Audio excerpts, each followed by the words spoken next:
a victim. God want to do the turn the victim into victor. நிறைய பேருக்கு ஆங்கிலம் புரியல.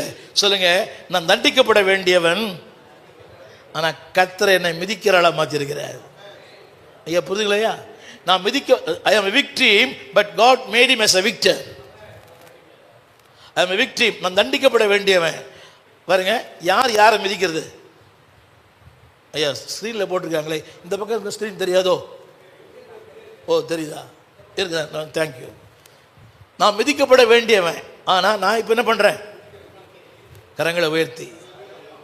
தம்பி இருக்கிறீங்களா? டைம் ஆயிடுச்சா? சுகரா? ரைட். முன்னெல்லாம் ஒருத்தரை பார்த்தா எப்படின்னு கேட்போம். இப்போ உனக்கு எவ்வளோ, எனக்கு எவ்வளவு? நான் பார்க்கறதே இல்லை. என் நாளைய துன்பத்தை இன்னைக்கு சுமப்பானேன். சொல்லுங்க, ஆனாலும். சொல்லுங்க, ஆனாலும். எல்லாம் கரங்களை உயர்த்தி. இந்த ஆகாய் 2, ஆகாய் 2. ஆனாலும், ஆனாலும். சத்தமா ஆனாலும். தம்பி சொல்லுங்க, செருபாபேலே திடன்கொள். பக்கத்தில் ஊழியர் சொல்லுங்க, ஆனாலும் பரவாயில்லைங்க, ஒண்ணுமே தெரியல. சத்தமா சொல்லுங்க. ஒரு சின்ன கேள்வி. ஒரு பெரிய பிரம்மாண்டமான சபைக்கு போறீங்க, உள்ளத்தில் ஒரு நெருடல் வருதா? நெருடல் வருதா? என்னங்க? வளரலன்னு அர்த்தம். ஒரு பிரம்மாண்டமான சபைக்கு போறீங்க, அதை அந்த அந்த இடத்த பார்க்கும்போது நெருடல் வருதா? அதுவே முதிர்ச்சியற்ற வாழ்க்கை. நான் சொல்ல ஏற்றுக்கிறீங்களா?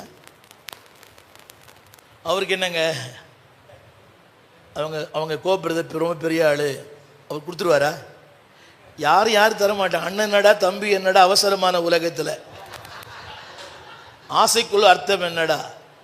அண்ணன் தம்பிங்கெல்லாம் வேஸ்ட்டுங்க, ஆண்டவர் மட்டும்தான் பெஸ்ட்டு. ஒன்று சொல்லிட்டோமா? யாரும் கோச்சக்கூடாது. இந்த மாமனார் மாமியார் நம்பி ஊழியம் பண்ணீங்கன்னா ஊழியம் உருப்படாது. இந்த மாமனார் மாமியார் நம்பி ஊழிய ஆரம்பிச்சிங்கன்னா, மச்சாரை நம்பி ஊழிய ஆரம்பிச்சிங்கன்னா அவனே வில்லனா ஆயிடுவான்.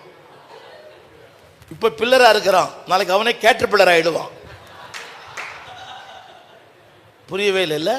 ஸோ யாரையும் நம்பி ஊழியம் பண்ணாதீங்க. யாரையும் நம்பி நான் பிறந்தேன் அது மாதிரி யாரையும் நம்பாதீங்க. ஆண்டவர் மட்டும் நம்புங்க. நான் இவ்வளோ நேரம் பேசினா அவருக்கு ஒன்றுமே புரியல, இது மட்டும்தான் புரியுது இப்போ இவருக்கு. அப்போனா அவருடைய மனதில் தான் இருக்குன்னு தெரியுது.